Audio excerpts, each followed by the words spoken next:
I'm Richard Marcus. I scammed casinos out of $25 million. I never got caught. This is how crime works. When the public comes to gamble, the only thing they really know about the underbelly of Las Vegas is what they see in the movies. They're not exposed to it. There's all kinds of other stuff going on. There's soft cheating, there's hard cheating, there's stealing, there's heists. To try and cheat a casino. It is a very dangerous thing to do. You will most likely end up being arrested, put in prison, so please do not do it.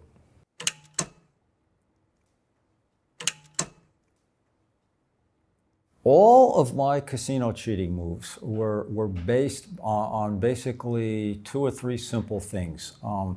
One of them was to increase drastically the size of a bet, anywhere from a starting bet of $10 to making it $1,000, or a starting bet of $100 to making it $10,000, after the outcome was already known and claiming the dealer made a mistake. And of course, the Savannah move. We figured out a way by hiding a $5,000 chip underneath a $5 chip at the bottom of a roulette layout. And the dealer would only see the $5 chip on top. The top $5 chip was jutted out just a few millimeters to cast a little shadow on the bottom chip where you couldn't really see the denomination. You knew it was there, but you couldn't see. So the dealers naturally assumed it was just two $5 chips. If the bet wins, they have to pay $10,000. If the bet loses, right, before the dealer can take it, I would go out and grab the bet and put it and take it away. And most times the dealer didn't even see me do that. You would think it's a flagrant move. You would think the dealer would catch it every time, but the dealer only ended up seeing it maybe once in 5 times on the average. The cheating move occurred when we lost the bet. It was opposite to what we were doing before that. Because when the bet won, it was a $10,000 payout that the dealer didn't see, so the dealers couldn't pay it. They had to call the supervisor over, and the supervisor had to call surveillance to play back the video, right? And to see if it was a legitimate bet. And of course it always was. So surveillance was the ones getting us paid. And when the bet lost, what did I put back? I put back $10. What did the dealer think was there the whole time? $10. We did the Savannah move for a minimum of $5,000 payoff to a maximum of $20,000 payoff when we had 2 different Savannah bets on the layout. And I had a few incidents where I got caught, but I never got prosecuted. Andy Anderson was chasing me around Las Vegas while he was working for Griffin Investigations, a private detective agency that worked for the casinos to help protect them against people like me. He would always grab me up and take me to the back room just to get me ID'd, just to hassle me. He was a constant, pain in the neck. But then when I wrote the book and we met for the first time outside of a casino back room at a game protection conference where I keynoted the conference, around to taking wheels apart, looking for digital equipment back in the 90s when nobody was using digital equipment in casinos to cheat them, right? They were looking for, did I have a magnet? Was I controlling somehow how the ball landed? This blew my mind more than anything else when I heard this, because the move was so simple. I just made a bet. If I won, I won. If I lost, I took it back, and that was it. I train casinos now, and I train them specifically how to stop the Savannah move, which entails a very simple movement. When the dealer waves off no more bet, instead of just standing with their eyes, they need to take a step out of the box and look and see if there are any high denomination chips out there before they spin the ball.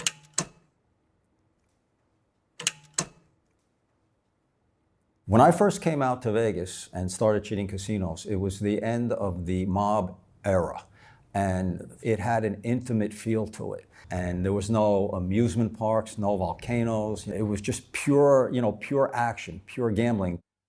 I was recruited by a professional casino cheat named Joe Klassen. So I'm dealing in a casino at the Four Queens in downtown Las Vegas. He came up to my table and then he said to me, how about you and I, we get together for a drink after your shift? So I agreed to meet him across the street at the Horseshoe. And Joe says to me, why are you the only person in that casino not stealing chips from the rack? And I knew that that was true. I could see the other dealers were all stealing like, $10 here, $15 here, red $5 chips. And, I just wasn't interested in that. He said, I'm a professional casino cheat and I'm looking to recruit somebody for my team. One of my guys just left. I need a replacement. 2 weeks later, I quit my job to go with them. I knew nothing about the type of cheating that they did, which is strictly a chip manipulation. So I had to get trained.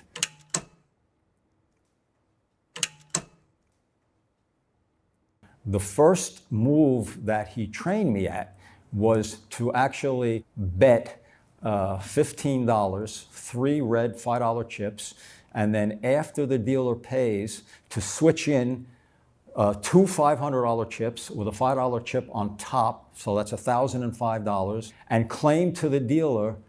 And as I switch it in, underneath my arm is a whole bunch of hidden $500 chips that are exposed now. Those are backup chips to claim credibility that I'm a $500 player. He broke the move down into me that social engineering is all based on psychology. I can make you believe that I'm a guy that bets $10,000 a hand in a casino, which I did, and they never call surveillance because they believe I'm a high roller. He trained me how to be a claimer. The claimer is the person who takes the money off the table, regardless of who actually switched the chips. Everybody thinks that casino cheating is about sleight of hand. I make you look this way, and then I do a switch on chips that way. I have to divert your attention. But it's all the opposite, he taught me. You do it right under their nose.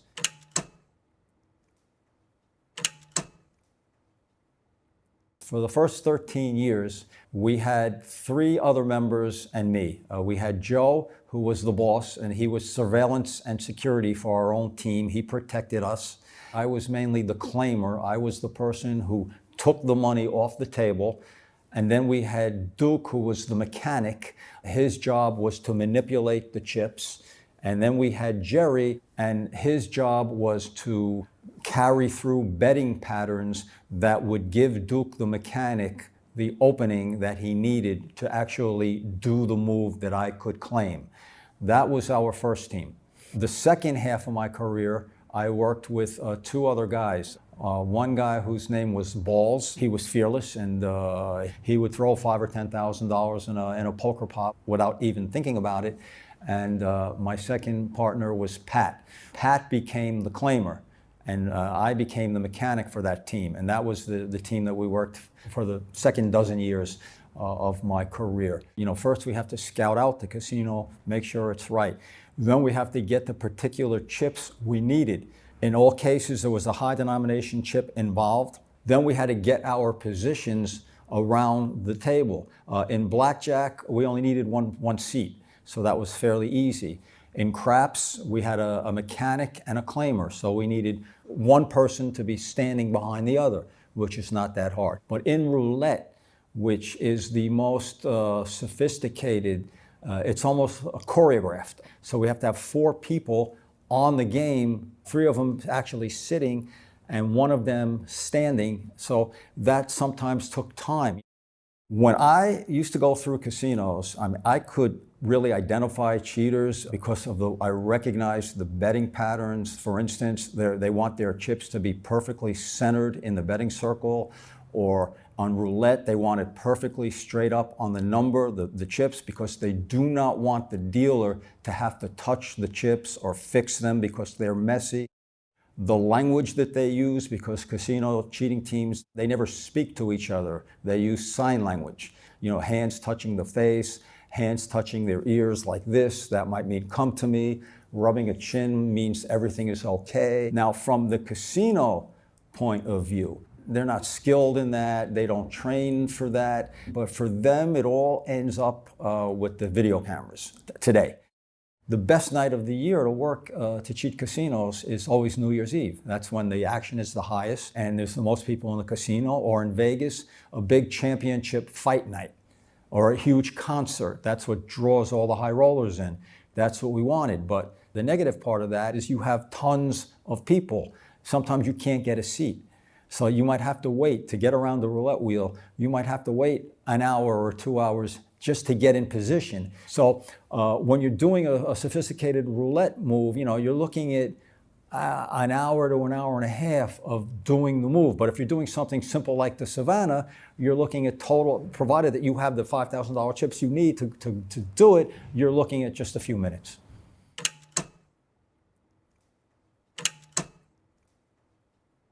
My favorite casino, without a doubt, was Caesar's Palace in Las Vegas. They treated us so well. Total take from casinos in my career, probably 4 million of that came from Caesar's Palace in Las Vegas. And the other big, we would call them chocolate chip casinos, which meant that since $5,000 chips were chocolate colored in most casinos, because not all casinos can handle $5,000 cheat moves, only because they don't have the action, right?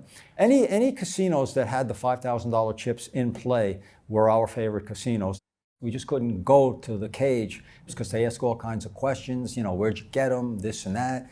So what we did is we actually had a side operation for cash outs. We'd take the $5,000 chips after a day or two after they were gotten, and then we would go to the tables and we'd break them down. Then we start a cash out. The process moves to the cage where we turn those chips into cash. So how did we distribute the money? Not only was I the main claimer, I was designing most of the new moves, but in any kind of criminal operation, you have resentment just like you do in the regular business world. We had the same thing. You really don't want to have a falling out with somebody because your freedom is always at stake if somebody turns on you. So we always split the money by how equal works. And, I lost quite a bit of money doing that. And I like to, go to restaurants and stuff. I spent a lot of money doing that. I lived well. But I will say this, I didn't really make any wise investments.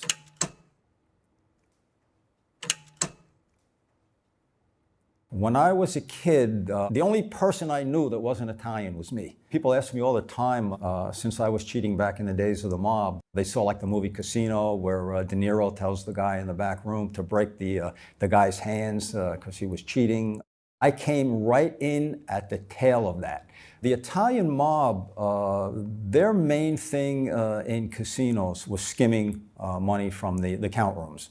Again, it was in the movie Casino. You saw guys walking out with Joe Pesci and some other guys. You saw them walking out with suitcases filled with cash that were never going to get reported to the Gaming Control Board or the IRS. But also, there was a mafioso named Tony Spilatro, and he was the head of the infamous Hole in the Wall gang. They would take the room next to the room where these rich people were staying, and then when they were down in the casino or seeing a show, they would drill a hole in the wall, go in and rob the place. Sometimes you see scenes like in the movie 21, and it's about the MIT blackjack card counting team. They get roughed up. When I first started out in the early 70s, I did get some serious threats, and they had no evidence against me. But they didn't like me because, they knew what I was doing. 2 security guards took me up in an elevator to the top floor, the penthouse of the Desert Inn. They had the key, and they walked me through the suite right to the balcony overlooking Las Vegas Boulevard. And they said to me, "Kid, the next time we see you here, this is how you're leaving the casino." And then they turned around and they walked me back out the door. And I had a few of those type of threats, bodily harm, prison, and all that stuff. But nothing ever happened to me. And the person who recruited me taught me that, just keep your mouth shut. Any evidence they have on you, they have. You're not going to help yourself by trying to talk your way out of it. So, I was always confident. And in the United States, blackjack is the big game. In Asia, it's baccarat. In the UK, it's roulette. The most difficult place to cheat casinos is London. They have so much faith in their people on the floor. What they have is video coverage, 24 video coverage. And on every roulette game, they had not only a supervisor on the game, but they had a guy in a high chair that was like a ladder chair and never take his eyes off the layout. And just sit there like this. That was his job, just to make sure that he saw everything that happened. And we had to deal with that. In the United States, it's like, they got one supervisor for every 2, 4, or even 6 games. And in London, they have audio surveillance right on the tables. They have hidden mics right on the tables. But in the United States, they don't have any audio. Okay, so they rely completely on visual. So they try to avoid things like standing behind a table, looking suspicious, especially if it's card counting, like somebody might be back counting without playing. That means standing there counting the deck down and waiting for the deck to become advantageous to the player so they could give the player a signal to come and make big bets because it's to the player advantage. And the only thing we concentrated on is avoiding surveillance when they were going to be called to verify one of our illegitimate bets. Surveillance never catches on to sophisticated professional cheats by themselves. They must have the input from the floor or else they get nowhere with that. And another reason for that is surveillance has evolved where today watching the games and protecting the assets is just one piece of what they do. Back then, it was all they did, was protect the games. But now they have to worry about all kinds of stuff: active shooters, terrorism, human trafficking, prostitution, defend themselves against heists. They're constantly training. They got canine units. They got so much stuff going on that they just don't have time to watch the games as much as they need to be watched.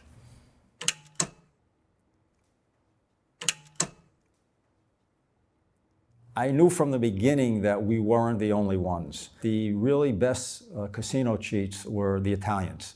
And there were very few professional casino cheating teams in the world. There's never been more than 3 or 4 of them at the same time that are really prolific, great cheating teams. One day, we go up to Lake Tahoe, and we're doing a cheat on a roulette table, which involves pass posting $100 chips, $100 payoff. Duke went right out to pick up the dolly, and it happened that the person's hand who went out and collided with our mechanic's hand was the Italian mechanic for the Italian team. And now we had a little bit of a problem here because at the time we were on the south shore of Lake Tahoe. There was only 4 casinos, right? We all sat down together, all 8 of us. So we decided, okay, you guys take these 2 casinos on this side of the Lake Tahoe Strip, and we'll take these 2 casinos, and we stay out of each other's way. Now, as the years went on after that, we would run into them. I never really got to see what move they were doing, okay, what their move actually was. I would try to sneak around and see if I could see what they're doing. And then I saw their move, and their move was great. They would bet 4 stacks of roulette chips, $1 roulette chips on 4 different areas of the wheel. Usually the winner had to be near one of their 4 stacks. The dealer was going to put the dolly on the number that won. Their mechanic, or they were all mechanics, whichever one of them was closest, would just go in there and swish. With a swish, he would just move that bet, that stack of chips, to the winning number before the dealer could get there and put the dolly on top of it. And imagine that, a stack of 20 roulette chips, to just move it that fast without any of them falling down. I mean, it was so lightning quick. And when I saw that, I said to myself, wow, these guys are better than we are. And that Golden Nugget in downtown Las Vegas, I put the Savannah bet down just like all the other 1,000 times, right? The dealer tells the pit boss, and then he disappears. They started to close the games down because they wanted to sweat me out and see if I would run. So they would cash everybody else on the table, cash them out, and then the dealers would have to stand there, and then I would stand there, and this went on 2 or 3 hours, and they would discuss it in the surveillance room upstairs. So finally, another guy comes into the pit, comes right up to me, gives me his card. He says, "Mr. Marcus, my name is such and such. I'm the president of the Golden Nugget here. We're not paying you." First time it happened. So, "What do you mean you're not paying me?" I said, "We're not paying you." I said, "You have a problem with it? You take it up with the Nevada Gaming Control Board. Let them pay you. We're not paying you." That's how it ended in Las Vegas. That's how it ended.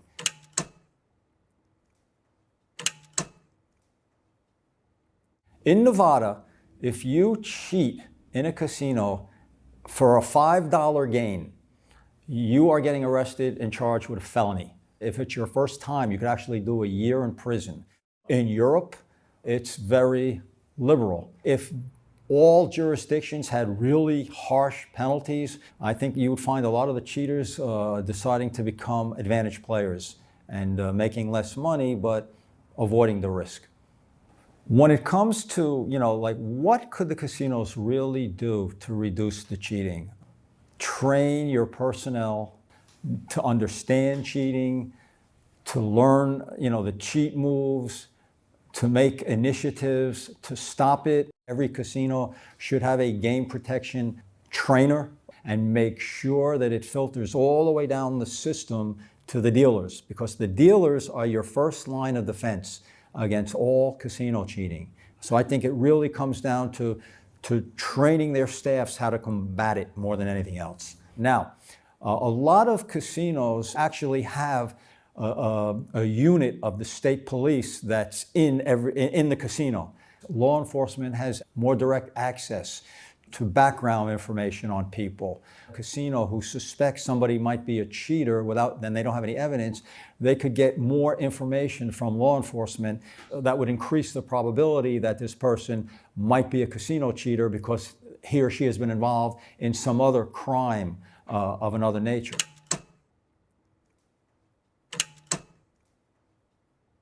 Most of them, a very high percentage, they're just variations and improvements to the same old scams. The Savannah is actually a variant of another scam that was called the walkaway scam that was done with cash instead of chips. Cheating today is probably bigger in casinos than it ever has been because of the introduction of digital cheating equipment. What you see more and more of a trend now is the work of slot machines. There's a term called reverse engineering, which enables slot cheats to more or less predict, based on slot machines' recent activity, which is supposed to be random, but by taking actual photographs of what's going on with the machine's activity in recent times and relaying that data to a Russian laboratory somewhere or a Chinese laboratory somewhere, and then the information comes back to them on the property that a certain slot machine is going to hit.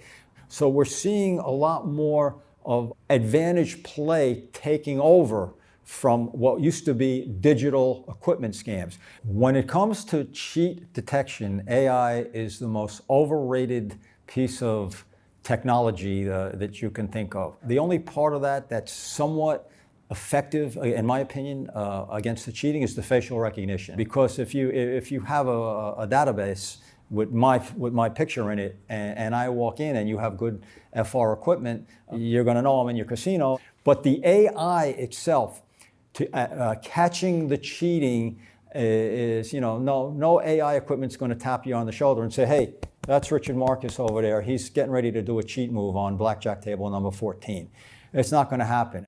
In bigger casinos that have higher limits, you're going to have higher value cheat moves. But the percentage of the total casino bankroll that's affected by cheating will more or less remain the same in all casinos. It'll be a certain percentage of what the casino win is eaten up by cheating, just like in retail stores, a certain percentage of the profits are eaten up by shoplifters. So when you take casino cheating as a whole, is it several $100 million a year that cheats take out of casinos across the world?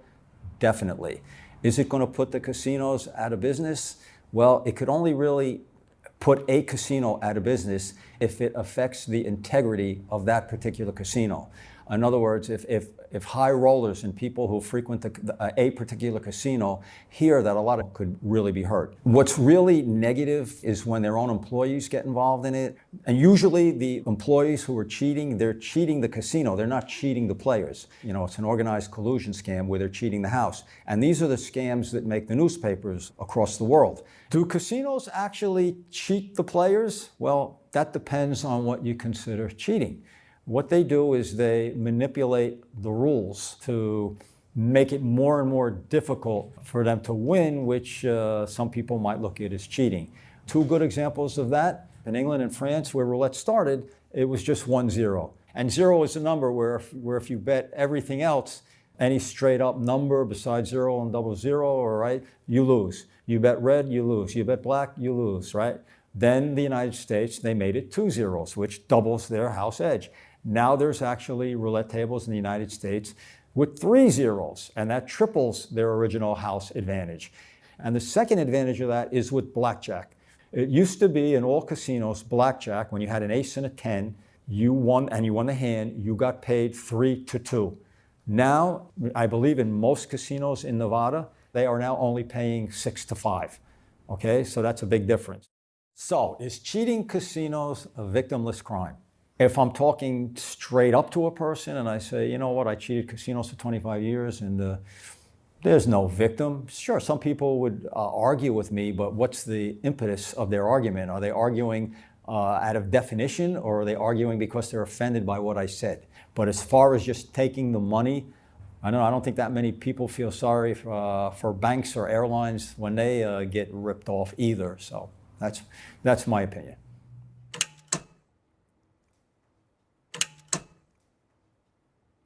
So, you know, when we had that problem when I was doing the Savannah at the Golden Nugget and the president came down and said, you know, I'm sorry, we're not paying you. I mean, that effectively not only ended my career, it ended Pat's and Ball's career.